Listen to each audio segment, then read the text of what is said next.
Assalaamu calaykum. Maanta waxaan idiin soo gudbinayaa film action ah oo lagu magacaabo Suicide Squad. Filimku waxa uu ku bilaabanayaa xabsiga ku yaala webiga Bell, halka ninkan lagu magacaabo Barry Safan uu ku xiran yahay qol jajaban, isagoo banooni hareerihiisa ku tuuraya, oo hadafkiisuna uu yahay in sida saxda ah uu u ciyaaro banooniga. Sidoo kale xitaa waxa uu adeegsanayaa xirfadiisa banooniga oo darbiga ka soo booday waxaa ku dhimanaysa shimbir. Kadib isagu waxa soo kaxaynaysa Amanda Waller, ayadu waxa ay isaga u xilsaaraysaa hawsha. Seventh waxaa loo xilsaaray kooxda ismiidaaminta. Isagu waxa uu kooxdiisu u sheegayaa in ismiidaamintu ay tahay in aad keento walaashaada ama walaalkaaga. Isbuucyo yar kadib, kooxdu waxa ay ka kooban tahay Boomerang, Mongol, TDK, Weasel, Blackguard, Harley Quinn iyo Red Flag. Kooxdu waxay u soo safrayaan Iceland iyagoo howlgalkooda ka fulinaya. Markii ay imaadaan, iyaga dhammaantooda waxay ku soo dhacayaan biyaha iyagoo ka soo daadanaya helikabtarka. Weasel biyaha ayuu ku soo dhacayaa, wuuna quusayaa biyaha maadaama uusan qofna ogeyn in isagu uu dabaalan karo. Goortii kooxda ismiidaamintu ay soo baxaan, Blackguard ayaa soo baxaya, wuxuuna u sheegayaa in isagu uu kooxda u keenay calooshood u shaqaystayaal oo iyaga xeebta ku sugayay. Isla goorta ciidanka Cardo Malti waxay wajiga ka tooganayaan Blackguard. Harley ayadu waxay soo qaadaysaa RPG waxayna qarxinaysaa goobta, halka Boomerang uu isaga soo tuurayo hubka sayfaha. Weapon qayb madaxiisa ka mid ah ayaa go'ay. TDK gacmaha ayaa laga saaray, sidaa daraadeed isagu waxa uu ayaga u adeegsan karaa hubab saameyn badan. Calooshood u shaqaystayaashii way argoosteen, waxayna toogteen TDK,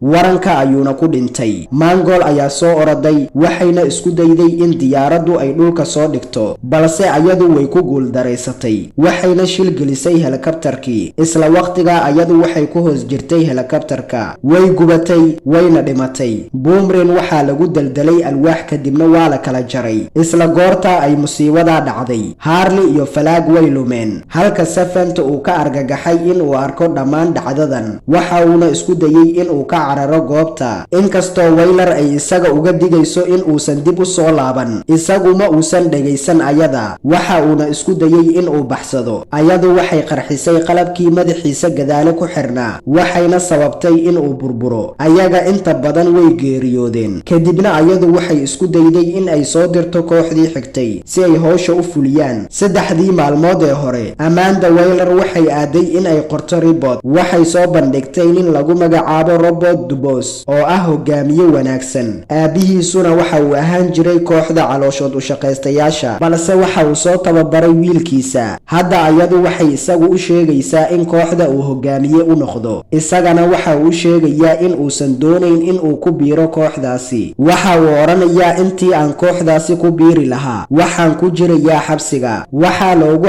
cagajuglaynayaa gabadhiisa la yiraahdo Tyler oo ayada halis ugu jirta in ay u adeegayso ayaga. Waa haddii uu diido isaga. Dubose markii uu la kulmay gabadhiisa, way isku qayliyeen. Dubose waxa uu isku dayayaa in uu u hanjabo Waller si ay u sii dayso gabadhiisa Tyler, balse ayadu way og tahay in isagu uu hogaamin karo kooxda. Intaa kadib waxa uu yiri kooxda ayaan hogaaminayaa, oo isaga dalabkii ayuu aqbalay. Ayadu waxay u soo bandhigtay shaqaale kale oo lagu magacaabo Christopher, kaasi oo ah mid calooshiis u shaqayste. King Shark waa bahal xoog badan oo dilaa ah, waxaana u dhadhama hilibka dadka oo keliya. Richard Jassel oo awood u leh in ay maamusho jiirarka, oo haddana u dhow jiir lagu magacaabo Sebastian. Iyo Abner Killer oo loo yaqaano Boltman, waa nin qaba cilad hidde-side ah oo aan caadi ahayn, kaasi oo takhasus u leh in uu tuuro dhibcaha Weapon Ice-ka. Hogaamiyadooda Waller ayaa kooxda ku wargelisay xaaladda magaalada Condo Maltese. Qaranku waxaa afgembiyey kaliya taliye lagu magacaabo Celia Luna, kaasi oo xag jir ah, General Mateo Sul. Kadib markii ay dil toogasho ku fuliyeen, qoyska madaxweynaha waxay ka howlgeli jireen xarun aliens oo lagu magacaabi jiray Jogan High. Halkaasi waxay ku samaynayaan tijaabooyin khatar ah oo loo yaqaano Project Starfish. Kooxdii waxaa loo xilsaaray in ay soo helaan detoor lagu magacaabo Thinker, maadaama uu u horseedi karo in wax waliba uu ka burburiyo ayaga. Hadda kooxdii labaad waxa ay sii marayaan kaymaha, waxaa meel waliba ka dhacay burbur iyo bambooyin qarax ah. ah. Dubose waxa uu sheegay xubnaha kooxdiisa in habeenkan ay goobtan ku hooyan doonaan, subaxiina ay bilaabi doonaan in ay hadafkooda u dhaqaaqaan. Hadda waxaynu aragnaa Harley oo lasoo weeraray oona ku dhex ordaysa kaymaha si ay u baxsato. Ayadu waxay heshay meedkii ugu xumaa ee jirka Jefflin. Kadib nimankii ciidanka ahaa waxa ay qabteen Harley.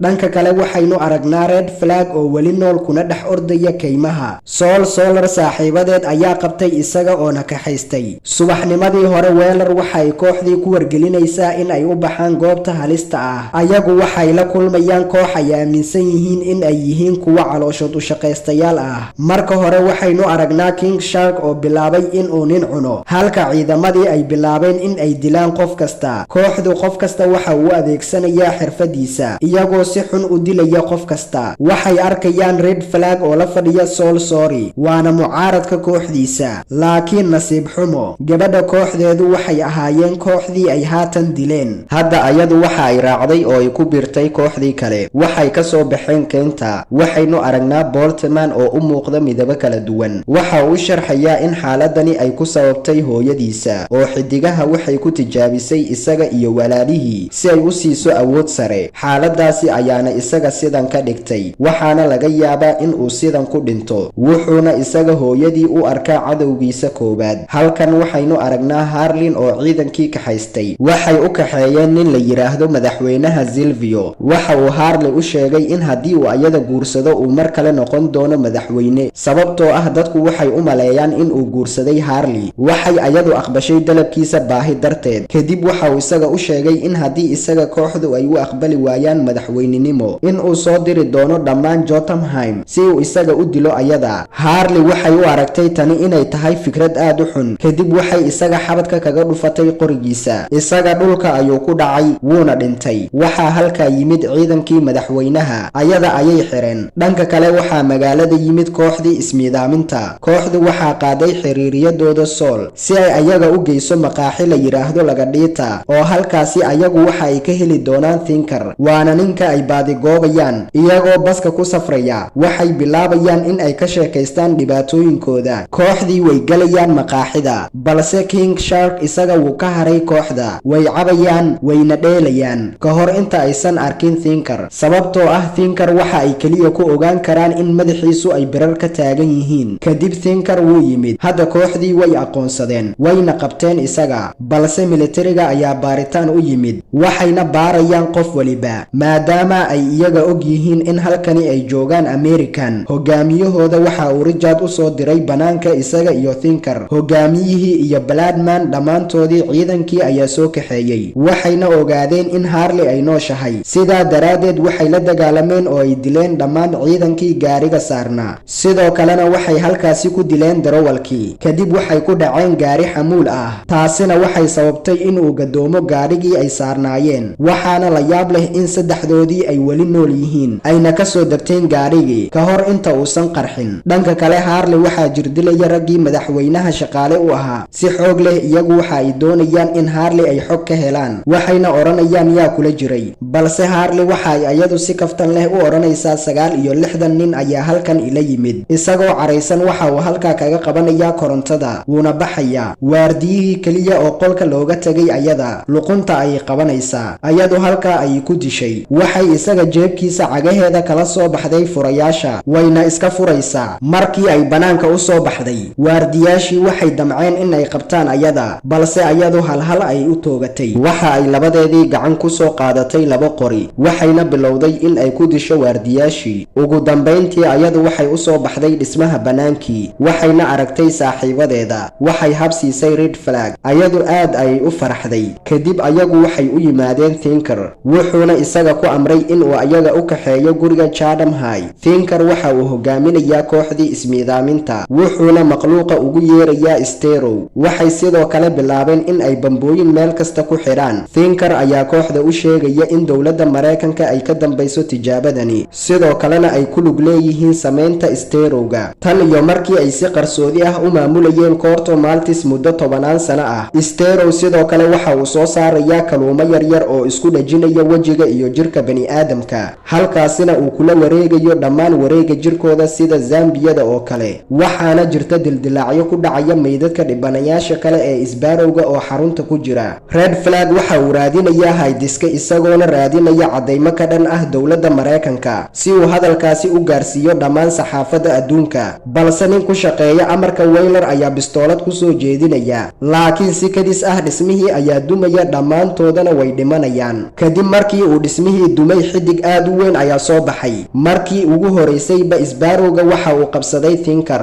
isagoo laba qayb u kala jaray, derbiga ayuuna ku kala daatay. Red Flag iyo Peacemaker ayaa isdagaalay, waxa uu midba midka kale bilaabay inuu si xun u garaaco haydiskaha awgii. Isagoo Red Flag ceejinaya waxa uu fursad u helay inuu dhalo soo qabsado, waxa uuna kaga suray wadnaha, halkaa ayuuna isagu ku dhintay. Red Cage ayaa goobjoog ka ahayd arrintan, waxay soo qabsatay flash drive-kii wayna ka soo oroday halka, balse Peacemaker ayaa soo qabtay, wuxuuna isku dayayaa inuu ayada halka ku dilo. Dhanka kale King Shark ayaa la kulmay kaluumo yaryar, waxayna bilaabeen in ay dilaaciyaan dhalada cadaadiska biyaha awgeed. King Shark dhismihii ayuu ka soo dhacay, markii horeyba waxaa goobta joogay ciidamo badan. Dhanka kale Bloodsport isaga xitaa waxa uu ku sigtay inuu ka soo dhaco dhismaha, balse Harley ayaa kor u soo qaaday ayadoo gacanta ka soo qabatay. King Shark wuu soo toosay, waxaa rasaas ku bilaabay ciidamadii, balse wuu kacay, wuxuuna madaxa ka qaniinay mid iyaga ka mid ah ka hor inta aysan kooxdii dhismaha ka soo bixin. Dhismihii ayaa bilaabay inuu burburo, halka Bloodsport, Harley iyo Bulk Dodman ay isku dayayaan in ay ka baxsadaan burburka. Bloodsport waxa uu isku dayayaa inuu hoos u soo degto isagoo doonaya inuu badbaadiyo Red Cage. Markii uu soo degto waxa uu arkayaa Peacemaker oo doonaya inuu dilo Red Cage. Labadoodiiba qoriga ay isku aadinayaan, xabad ayna isku soo tuurayaan. Waxaa awood badan xabadda Bloodsport, waxay ka dhaxbaxaysaa xabadda kale, waxayna Peacemaker kaga dhacaysaa qoorta. Isla waqtiga Sterow aad u weyn ayaa ka soo baxaya dhismaha, ciidankii ayaa ka naxaya weynaantiisa iyo shakligiisa. Kooxdii xitaa waxa ay soo baxeen banaanka dhismaha. Sterowga waxa uu ahaa mid aad u weyn oona u muuqda mid la yaab badan. Ciidanku waxa ay bilaabeen in ay xabadeeyaan, rasaasta yar Sterowga waxba kama dhibayaan, balse Sterowga waxa uu soo daayay xidiga aad u badan, iyaga dhammaantooda waxay ku dhagayaan wejiga bani'aadamka. Red Cage waxa ay kooxdii u sheegaysaa in wejigooda ay dawooshaan ka hor inta uusan wejiga kaga dhegin. Sterowga waxa uu dhaqaaqayaa dhanka magaalada. Weyler waxa ay shaacinaysaa in howlgalladoodii ay u dhammaatay kadib markii cadaymihii la burburiyey, laakiin kooxdani waxay doonayaan in ay badbaadiyaan magaalada. Weyler ayaa ku hanjabtay in ay qarxin doonto qalabka madaxa kaga xiran, ayna dili doonto dhammaantooda ka hor inta aysan ayadu sidaa samayn. Waxaa badbaadisay haweenay ka mid ahayd shaqaalaha xarunta. Kooxdii inteeda kale waxay hagayaan kooxda kale si ay u badbaadiyaan magaalada. Bloodsport waxa uu bilaabayaa inuu qarxiyo Sterowga, halka King Shark uu u baxayo gacanta Sterowga. Dodman waxa uu Sterowga ula muuqanayaa hooyadiisa, waxa uuna ku sii daynayaa dhibcadab ah, wuxuuna gubayaa lugaha Sterowga. Isaga Sterowga ayuu ku oranayaa anigu waxaan ahay superhero, balse isagu halkaa ayaa lagu dilayaa. Red Cage waxa ay isku dayaysaa in ay isticmaasho iftiinkeeda si ay u yimaadaan jiirarka, balse Bloodsport ayaa dhanka kale u riixaya ka hor inta aan la dilin. Kadib waxay isticmaashay iftiinka, waxaana yimid jiirar fara badan, waxayna bilaabeen in ay daciifiyaan awoodda Sterowga. Kadib Harley ayadoo waran sidata waxay dhexgashay isha Sterowga ka hor inta aysan jiirarku u soo galin. Waxaa dilaacay isha Sterowga, ugu dambeyntii way dileen, waxayna badbaadiyeen magaalada. Kooxdii geesiyaasha ahaa waxaa lagu faafiyey wararka TV-ga. Tyler ayaduna waxay aqoonsatay in aabaheedu uu yahay geesi. Bloodsport waxa uu la xiriiray Weyler isagoo ayada ku amray in ay u sii dayso gabadhiisa Tyler. Filimkuna halka ayuu ku dhammaaday. Ugu dambeyn like saar oo subscribe dheh si aad ula socoto muuqaaladeena xiga. Mahadsanid.